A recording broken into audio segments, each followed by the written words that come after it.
नमस्कार दोस्तों, the education Galaxy coaching classes में आपका हार्दिक स्वागत है। दोस्तों, कल का अंतिम बिंदु था हमारा भाषा के प्रकार। भाषा के प्रकार मित्रों, भाषा के प्रकार 3 हैं। कितने हैं? 3। नंबर 1 मौखिक भाषा।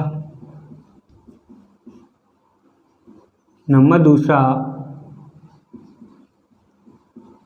लिखित भाषा। अंतिम है हमारा सांकेतिक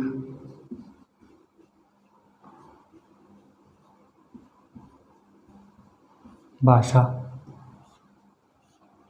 मित्रों, जैसा कि कल पढ़ा हमने, यानी भाषा के प्रकार 3: मौखिक भाषा, लिखित भाषा एवं सांकेतिक भाषा।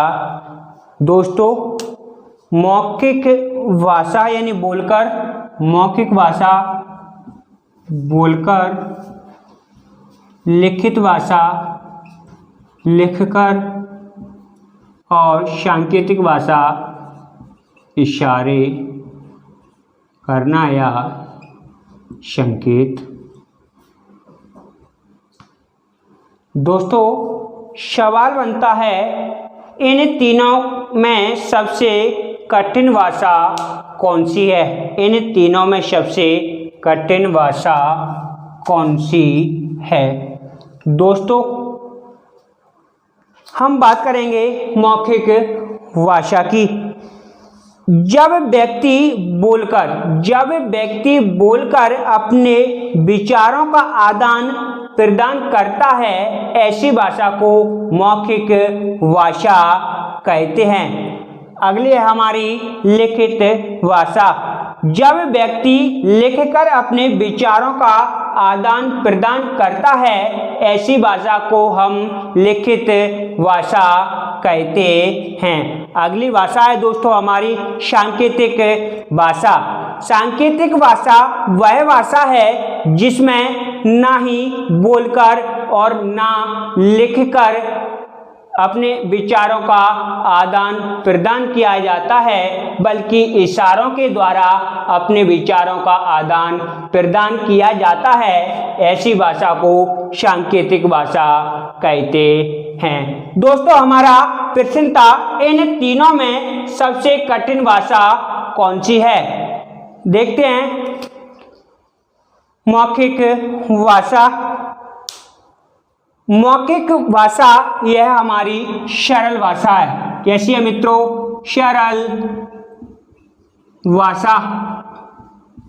दोस्तों, मौखिक भाषा बोलकर, यानी कैसी है? सरल भाषा। लेकिन मौखिक भाषा सरल भाषा क्यों?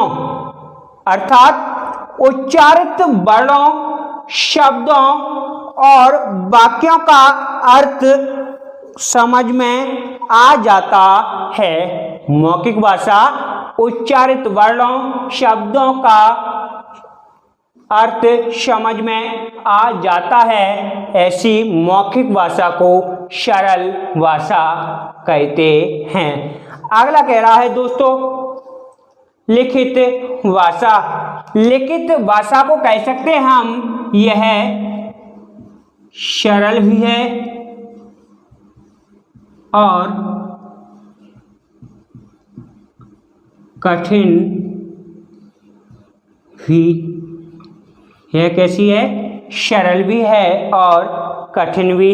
लिखित भाषा उन व्यक्ति या समूह के लिए सरल है, उन व्यक्ति या समूह के लिए सरल है जिन व्यक्तियों को उस भाषा का ज्ञान होता है। परंतु लिखित भाषा उन व्यक्ति या उस व्यक्ति वर्ग के समूहों के लिए कठिन होती है जिन समूह को उस भाषा का ज्ञान नहीं होता। अगला कह रहा है मित्रों सांकेतिक भाषा। और ये कैसी भाषा है? यह सबसे कठिन भाषा मानी जाती है। सांकेतिक भाषा को सबसे कठिन भाषा मानी जाती है क्योंकि संकेत निश्चित नहीं होते। मित्रों, संकेत निश्चित नहीं होते, अर्थात मैं अगर बात करूं, मैं किसी सांस्कृतिक कार्यक्रम में उपस्थित हुआ और वहां चल रहे रंगमंच से मैं प्रभावित होकर अचानक से तालियां बजाने लगा। दोस्तों, अचानक से तालियां बजाने लगा। उसी शब्दों में मैं दोबारा कहूं, हम रास्ते में जा रहे होते हैं और अचानक से एक आश्चर्यचकित घटना हमारे सामने घटित हो जाती है। उसे देखकर यूं ही हम तालियां बजाने लगते हैं। ऐसी घटना को सांकेतिक भाषा कहते हैं। दोस्तों, दो प्रकार से तालियों का बजाना हुआ, दो प्रकार से तालियों का बजाना। अब मैं अपने मित्र के घर अपने मित्र को खेलने के लिए बुलाने गया, तब उसके पिताजी दरवाजे पर खड़े। अब मैं अपने मित्र को बुलाना चाहूँगा तो मैंने अपने मित्र से बोला, मैं आपके घर की खिड़की के पास आकर 2 बार तालियां बजाऊंगा। जैसे ही मैंने 2 बार तालियां बजाई, मेरा मित्र दौड़कर बाहर आ गया। दोस्तों, मेरा कहने का मतलब यह हुआ, सांस्कृतिक कार्यक्रम, इसके बाद आश्चर्यचकित घटना तथा दोस्त को बुलाने के लिए तीनों रूपों में मैंने ताली बजाकर इशारे किए। तीनों रूपों में मैंने ताली बजाकर इशारे किए। दोस्तों, इसमें निश्चय नहीं किया जा सकता कि इशारे किस घटना के लिए किए गए, इसलिए सांकेतिक भाषा को कठिन भाषा माना जाता है। मेरे मित्रों, दोस्तों, जैसे हम सड़क पर चल रहे हैं और पीछे से आने वाली गाड़ियां हॉर्न बजा रही हैं, पीछे से आने वाली गाड़ियां हॉर्न बजा रही हैं। अगर मैं बात करूं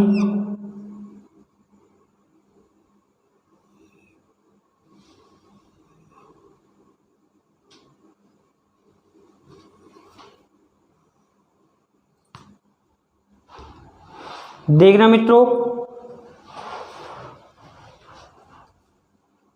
ये है माइल स्टोन। अगर मैं बात करूं पीछे से आने वाली गाड़ियां, अगर हम सड़क पर चल रहे होते हैं और पीछे से आने वाली गाड़ियां हॉर्न बजाती हैं या चिड़ियों का चहकना, यह सांकेतिक भाषा है। कैसी है दोस्तों? सांकेतिक भाषा। सड़क के किनारे माइल स्टोन लगा है। माइल स्टोन, इसका मतलब है आगे जाकर दाएं मुड़ना। दोस्तों, यह भी कैसा है? सांकेतिक। कैसा है दोस्तों? सांकेतिक। मित्रों, जब तक किसी सार्थक ध्वनि का श्रवण नहीं करते, जब तक हम किसी सार्थक ध्वनि का श्रवण नहीं करते, तब तक हर प्रकार से आने वाली आवाज सांकेतिक होगी। और जब तक हम कोई शब्द पढ़ने को ना दिया जाए, जब तक हमें कोई शब्द पढ़ने को ना दिया जाए, ऐसी घटना को हम सांकेतिक भाषा कहते हैं। मित्रों, अब आप इसका स्क्रीनशॉट लेना चाहें तो ले सकते हो दोस्तों।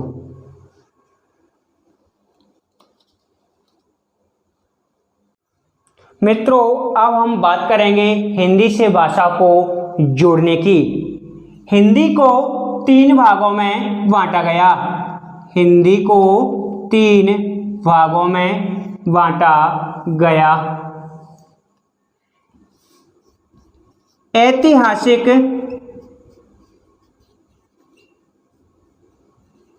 दृष्टिकोण,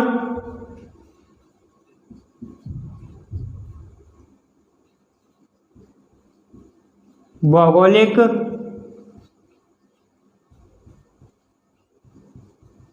दृष्टिकोण,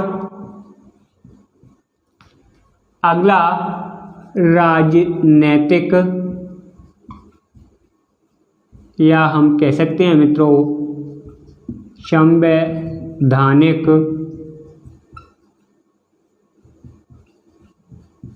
दृष्टिकोण। दोस्तों संसार में जगत जननी भाषा, दोस्तों संसार में जगत जननी भाषा संस्कृत को कहा जाता है।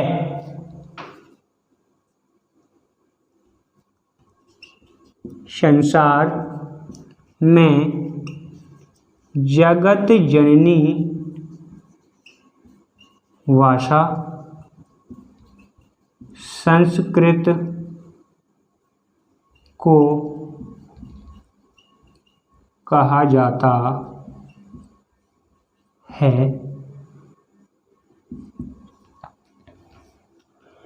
दोस्तों संस्कृत भाषा के प्रारंभ में 2 रूप प्रचलन में रहे। संस्कृत भाषा के प्रारंभ में 2 रूप प्रचलन में रहे।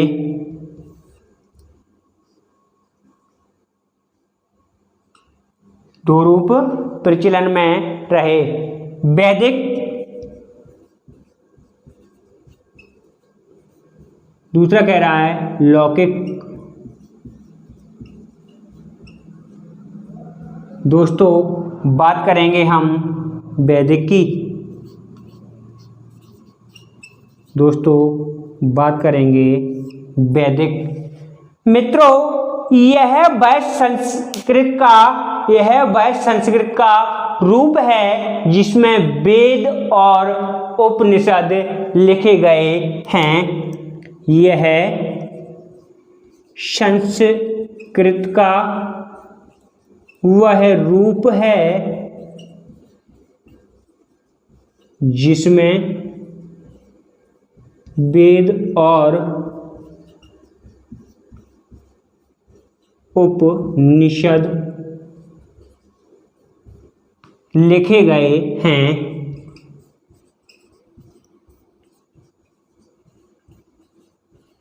मित्रों वैदिक यह संस्कृत का वह रूप है जिसमें वेद और उपनिषद लिखे गए हैं। अब बात करेंगे हम लौकिक।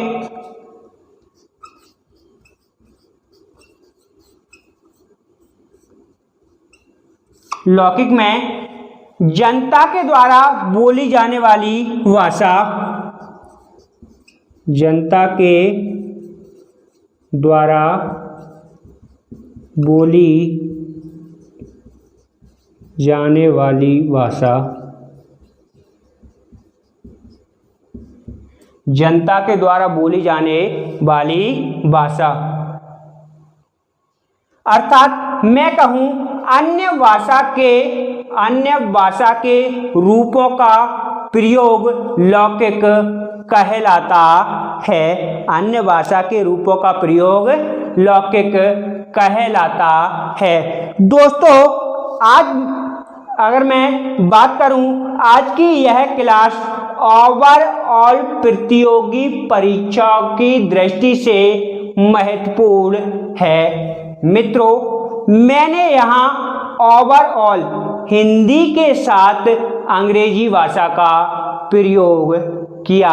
दोस्तों अर्थात भाषा कैसी है? भाषा परिवर्तनशील है। मित्रों भाषा कैसी है? परिवर्तनशील। अगर मैं लौकिक के उदाहरणों की बात करूं तो इसके उदाहरण होंगे रामायण, महाभारत। मित्रों अब आप इसका स्क्रीनशॉट ले सकते हो।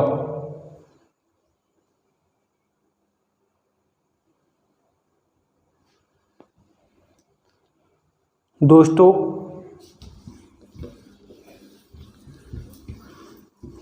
लौकिक रूप के परिवर्तन से ही पाली भाषा बनी।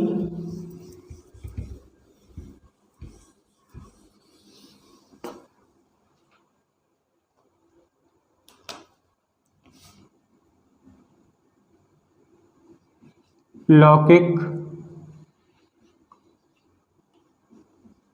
रूप के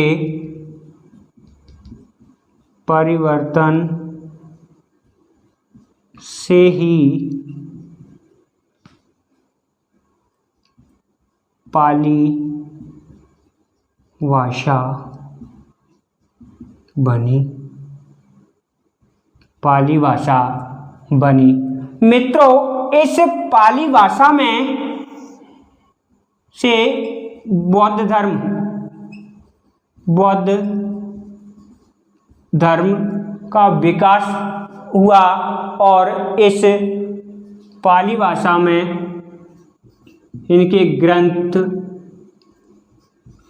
त्रिपिटक लिखे गए। इनके ग्रंथ त्रिपिटक लिखे गए। मित्रों पाली भाषा से बौद्ध धर्म और इनके ग्रंथ कौन से हैं? त्रिपिटक यानी 3 ग्रंथ, अभिधम्म पिटक, विनय पिटक और सूत पिटक। दोस्तों बौद्ध धर्म के बाद अगर हम बात करें तो प्राकृत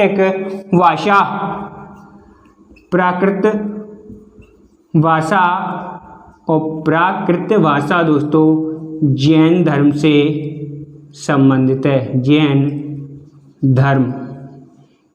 धर्म का ग्रंथ है आगम। कौन सा है मित्रों? आगम। दोस्तों अब मैं कहूं शब्दों का रूप बिगड़ना आरंभ हुआ। प्राकृतिक भाषा के बाद शब्दों का रूप बिगड़ना आरंभ हुआ। अज्ञानता के चलते अगर मैं एक शब्द लूं रामेश्वर, देहात या अशिक्षित लोग इसे रामेश्वर अर्थात भाषा का बिगड़ा हुआ रूप यानी शब्दों का बिगड़ा रूप आरंभ हुआ अज्ञानतावश। कैसे हुआ? अज्ञानतावश अर्थात रामेश्वर बिगड़ा हुआ रूप है। रामेश्वर का बिगड़ा हुआ रूप रामेश्वर। इसके बाद दोस्तों अपभ्रंश भाषा। कौन सी भाषा मित्रों? अपभ्रंश भाषा। अपभ्रंश भाषा। अब अपभ्रंश कह रहा है दोस्तों भ्रंश, जैसे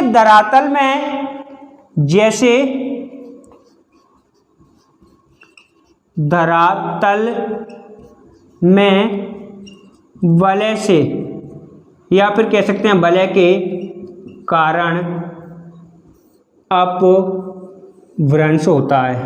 अपभ्रंश होता है। अपभ्रंश होता है। अपभ्रंश भाषा से शौर श्रेणी अपभ्रंश भाषा से शौर श्रेणी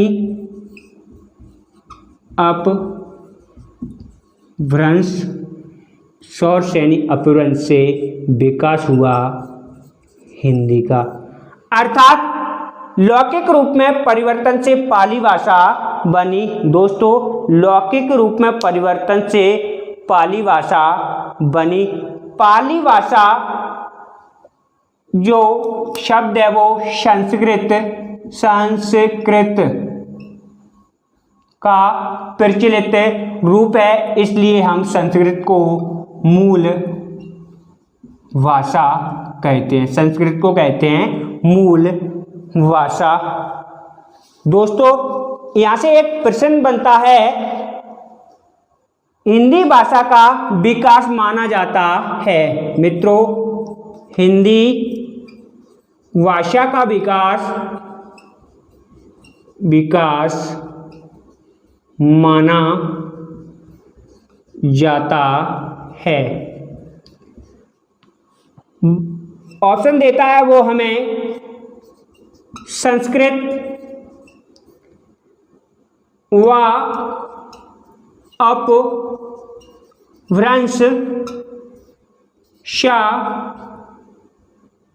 शौरसेनी द इनमें से कोई नहीं, इनमें से कोई नहीं। मित्रों इसका सटीक उत्तर होगा शौरसेनी। शौरसेनी यानी हिंदी भाषा का विकास शौरसेनी से हुआ। मान लो मित्रों शौरसेनी ना देकर संस्कृत और अपभ्रंश इनमें से हिंदी भाषा का विकास मानेंगे अपभ्रंश। जब हम अपभ्रंश ऑप्शन को नहीं पाते तो ऐसी स्थिति में हिंदी भाषा का विकास संस्कृत माना जाता है। मित्रों अब आप इसका स्क्रीनशॉट ले सकते हो।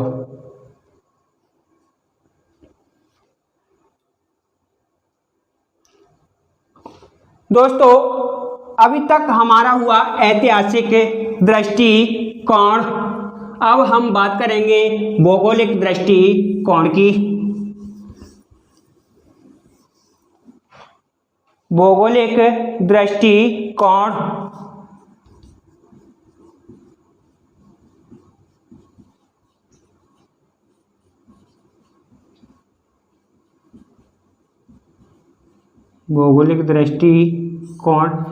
भौगोलिक दृष्टिकोण में मध्य भारत में मित्रों मध्य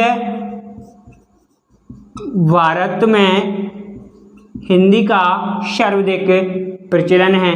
जैसे मध्य भारत में हिंदी का सर्वाधिक प्रचलन है, जैसे राजस्थान, उत्तर प्रदेश, हिमाचल प्रदेश। अगला है हमारा मध्य प्रदेश,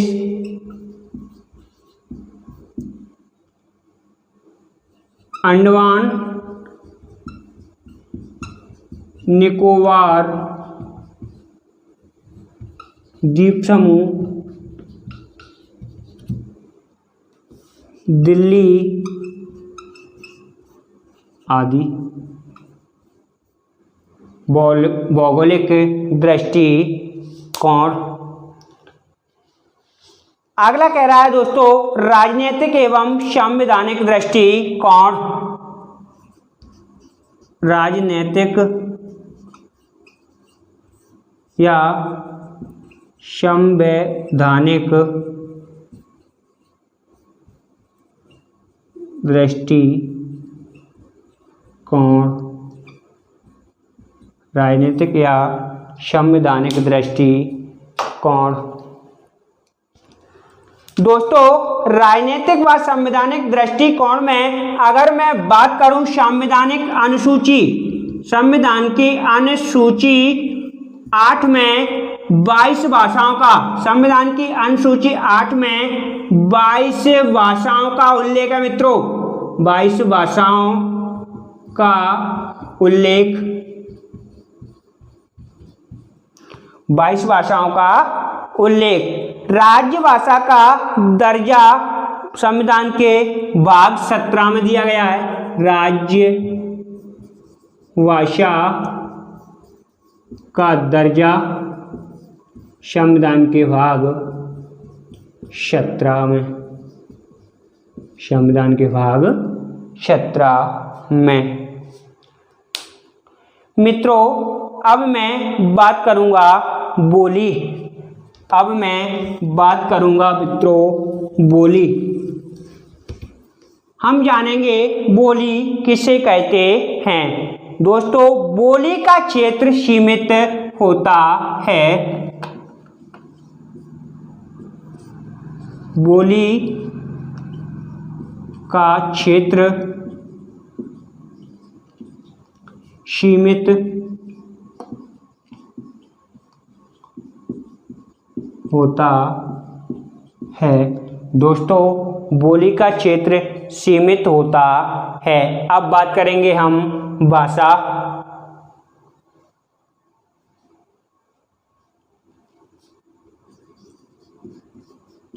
अगला है हमारा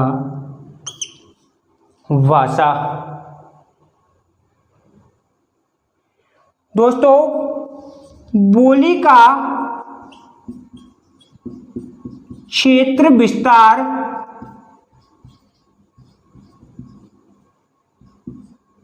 भाषा कहलाता है।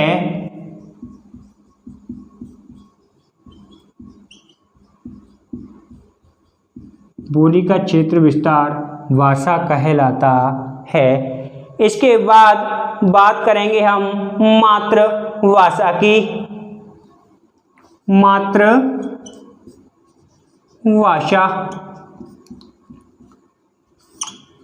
ऐसी भाषा जिसे हम अपने माँ के मुख से सीखते हैं, जिसका परिवार तथा समाज में से विकास होता है, मातृभाषा कहलाती है। ऐसी भाषा जो हम माँ के मुंह से सीखते हैं तथा जिसका परिवार तथा समाज में विकास होता है।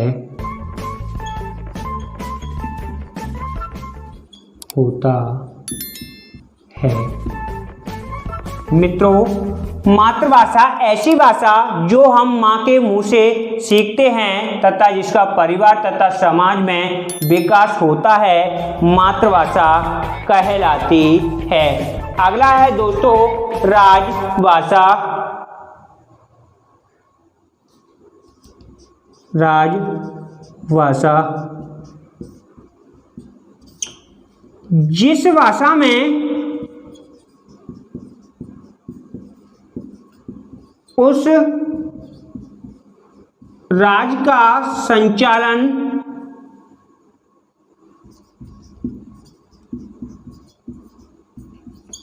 होता है, राजभाषा कहलाती है। इसके बाद बात करेंगे हम राष्ट्रभाषा की। राष्ट्रभाषा दोस्तों किसी राष्ट्र की अधिकांश जनता के द्वारा प्रयुक्त भाषा राष्ट्रभाषा कहलाती है। राष्ट्रभाषा कहलाती है। अब आप इसका स्क्रीनशॉट ले सकते हो।